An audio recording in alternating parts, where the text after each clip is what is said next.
Salam, axşamınız xeyir olsun. Belə bir trigonometriya sualına baxaq. Təndiyi həll edin. Deməli, biz əvvəla bilməliyik ki, sinus kvadratı x 1 minus kosinus 2x bölü 2-yə bərabərdir.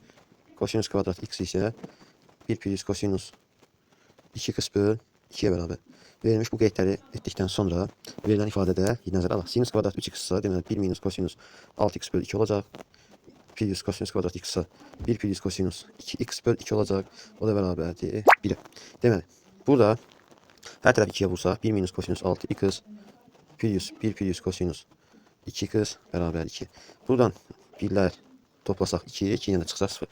Yəni yekunda kosinus 6x minus kosinus 2x bərabər 0 ala bilərik. Daha sonra, deməli burada indi isə fərqdən hasilə keçid üsulunu tətbiq edəcək. Yəni mənfi 2 sinus 6x plus 2x bölü 2 sinus 4x vurulsun 6x minus 2x bölü 2. Yəni sinus da 2x bərabərdir 0. Daha sonra verilmiş həlləri ayrı-ayrılıqda 0-a bərabərdir.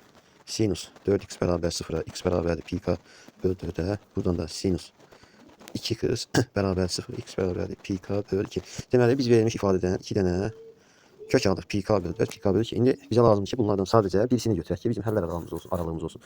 Biz əgər burada pi-k bölü 2-yə belə baxanda, yəni ilkin formada alacağımız ki, k-nın yerinə 1 versən, biri 45 dərəcə olar, biri 90 dərəcə. Xeyr, biz burada dərəcə müqayisəsi əslində formalayıq. Burada edəcəyimiz odur ki, əslində pi-k bölü 4, pi-k bölü 2-dən daha geniş anlayışdır. Çünki biz verilən tənlikdə 45 dərəcəni yoxlasaq, ya biri alınasıdır. Yəni izahını göstərmək istəyirəm. Ancaq biz burada pi-k bölü 2-də k-nın yerinə minimum 1-dən başlayır. K1 olsa, bu ifadə olmalı. Bu ifadə k-nın yerinə 1 versən, pi bölü 2 olar. Oldu mu? Burada 1 versən, pi bölü 4 olar.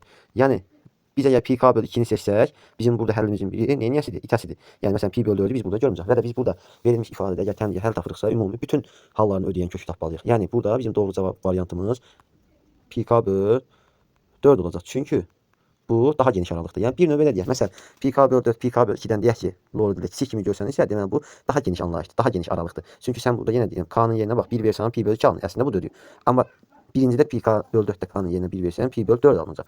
Və bu əvvəlkində görsənmir. Ancaq birincidə görsən, pi-k bölü 4-də k-nın yerinə 2 versən, pi bölü 2 alınacaq. Yəni ikincidə ilk gedişdə alınan, yəni k-nın 1 qiymətində alan 90, pi-k bölü 4-də k-nın 2 qiymətində ödəyəcək. Yəni biz burada k-ya 1-2 qiyməti versək, x-i pi bölü 4 və pi bölü 2 köklərini alırıq. Ancaq burada k-ya biz 1 versək, ancaq pi bölü 2-ni alırıq. K-ya 2 versək, ancaq x bərabər pi-ni alırıq. Yenə ortada həll itir, bir kök itir. Ona görə daha geniş anlayış olduğuna görə, həll aralığı olduğuna görə bizim verilmiş trigonometrik tənliyimizin doğru cavab variantı pi-k bölü 4-dür.